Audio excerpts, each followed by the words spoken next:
नमस्कार, एक बार फिर से मैं आप सभी के सामने उपस्थित हूँ बेहद महत्वपूर्ण टॉपिक के साथ। और आज हम बात करने वाले हैं चुनाव आयोग के बारे में, चुनाव आयोग के एक ऐतिहासिक फैसले के बारे में।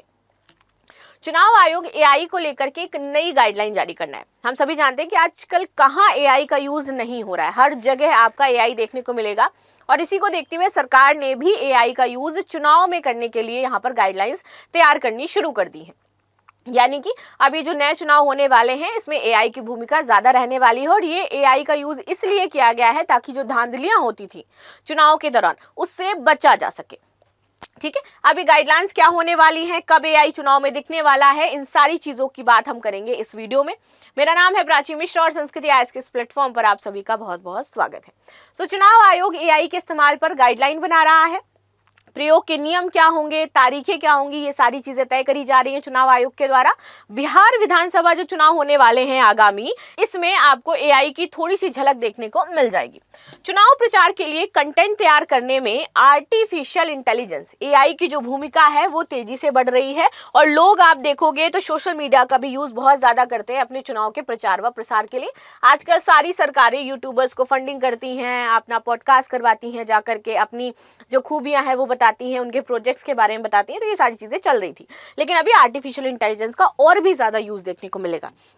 इसको देखते हुए चुनाव आयोग इसके दुरुपयोग को रोक लगाने और बेहतर इस्तेमाल को बढ़ावा देने के लिए गाइडलाइंस बना रहा है। महत्वपूर्ण बिंदु, इसकी झलक आपको बिहार विधानसभा चुनाव में दिख सकती है। सूत्रों में बताया गया है कि राजनीतिक दलों, मीडिया और सोशल मीडिया के लिए जनरेटिव एआई संबंधी कंटेंट के बारे में बताना होगा आपको कि आप ये जो सोशल मीडिया, इन्फ्लुएंसर्स, यूट्यूब, यहाँ पर जो आप इससे संबंधित वीडियो डाल रहे हो, पॉडकास्ट दे रहे हो, जनरेटिव एआई का यूज कर रहे हो, कैसे कर रहे हो, क्या कर रहे हो, क्या मकसद है, क्या सारी चीजें आपको डिटेल देनी पड़ेंगी उसको लेकर के।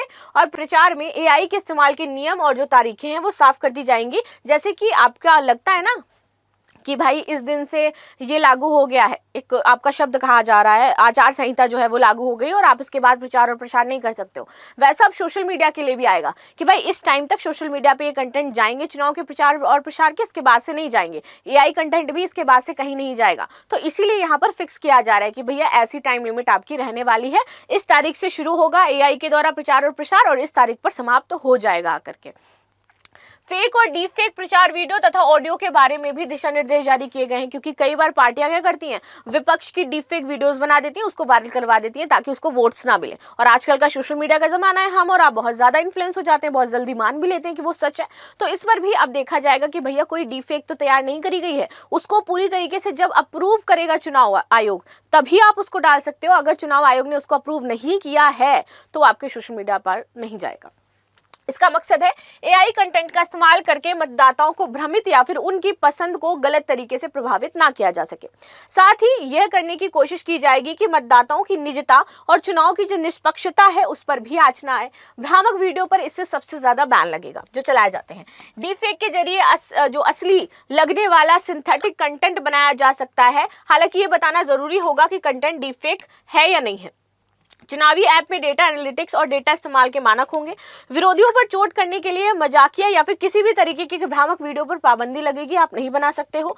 रैली में आने वालों के हाव भाव से कंटेंट के लिए जो रणनीति बना सकेंगे, लेकिन विरोधी दल की रैली में जाने वालों को पहचान करके निशाना बनाने पर यहाँ पर रोक होगी, आप ये काम नहीं कर सकते हो। इसके तहत लोकसभा चुनाव में 5 करोड़ से ज्यादा रोबोट कॉल हुई।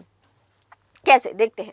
तो आयोग का यह कदम ग्लोबल इलेक्शन ट्रैकिंग की एआई पर रिपोर्ट देखते हुए अहम हो जाता है। इससे पता चला है कि 2024 में लोकसभा चुनाव में एआई का इस्तेमाल करके अमेरिकी चुनाव से 10% और ब्रिटिश चुनाव से 30% यहाँ पर ज्यादा हो जाता है in India. Future shift labs की इस रिपोर्ट में 74 देशों के चुनाव में एआई की ट्रैकिंग की गई। भारत में चुनाव में सबसे ज्यादा 80% इसका इस्तेमाल हुआ है एआई का। इसमें 5 करोड़ से ज्यादा रिपोर्ट कॉल की गई थी। उम्मीदवारों की आवाज में इन डीपफेक कॉल्स का कंटेंट जनरेट किया गया और 22 भाषाओं में डीपफेक के सामग्री से प्रचार और प्रसार किया गया। सोचिए किस तरीके से यहाँ पर पार्टीज जो है जीतने के लिए और अपने अपना प्रतिनिधित्व दिखाने के लिए, दूसरी पार्टी को डाउन करने के लिए कैसे काम करें। 80% यूज हुआ है, डीप फेक तैयार किए गए हैं इन इंडिया ये सारे काम करने के लिए।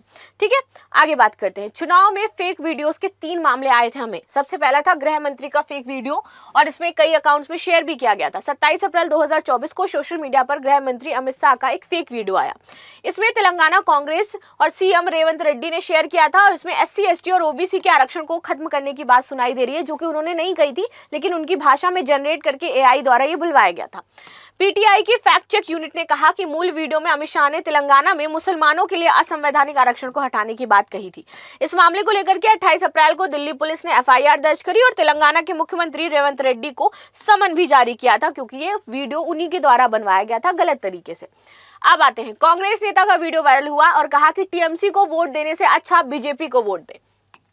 TMC ने कांग्रेस नेता अधीर रंजन चौधरी का एक वीडियो शेयर किया था।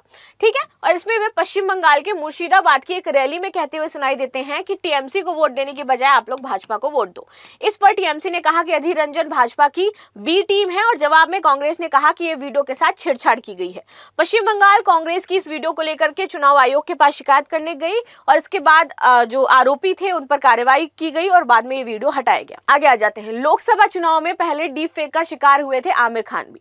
आमिर खान का एक बहुत ज्यादा वीडियो वायरल हुआ था। इसमें वे एक पार्टी का समर्थन करते हुए दिखाई दे रहे थे। 27 सेकंड की इस वीडियो में आमिर खान कहते हुए दिखाई दिया कि भारत एक गरीब देश नहीं है, हम नागरिक लखपति हैं, हर व्यक्ति के पास कम से कम 15 लाख रुपए होनी चाहिए। एक्टर वीडियो में आगे कहते हैं कि क्या कहा, आपके पास 15 लाख रुपए नहीं है, और इस तरीके से वो आपके 15 लाख रुपए कहाँ चले गए हैं, जुमले के वादों से सावधान रहे नहीं तो तुम्हारा नुकसान होगा। इस तरीके से वो वीडियो बनाया गया था। इस वीडियो पर आमिर खान ने कहा कि वे किसी पार्टी का समर्थन नहीं करते हैं और वे डीप फेक वीडियो है। इस मामले में साइबर सेल में उन्होंने FIR दर्ज करवाई।